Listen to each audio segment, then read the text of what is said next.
Hello everyone. Today is day 2 of TVRM rail camp and it's going to be a very, very short one. Why? Because we spent most of the day pumping out the septic tanks, which was fun unless you were just waiting around in the hot sun. Oh well, at least we got hands-on experience. Anyway, here's AC-10 still doing its switching from yesterday.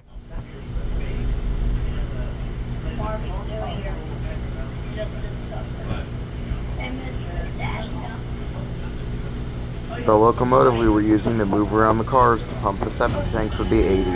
Yeah. Our counselors will probably be with me on Saturday, Sunday. Brian and Donnie will be around though as well. So we won't be beating anybody Saturday or Sunday. 4 more feet there. 3 more feet now. 2 more there. 1 more. Chunk.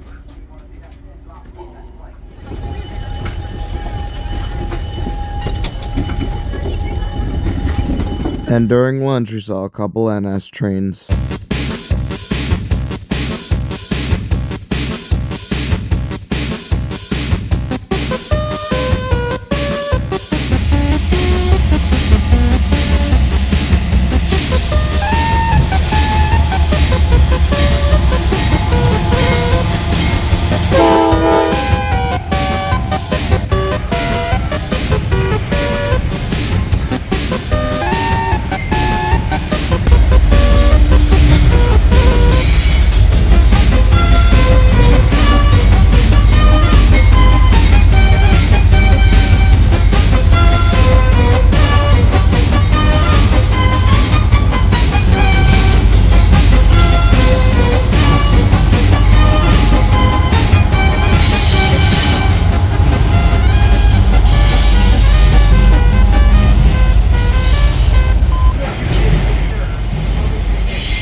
That's about all the videos I really got from today. I guess you'll just have to come back tomorrow. Whoa, that sunset's so pretty. Oh, dearie me.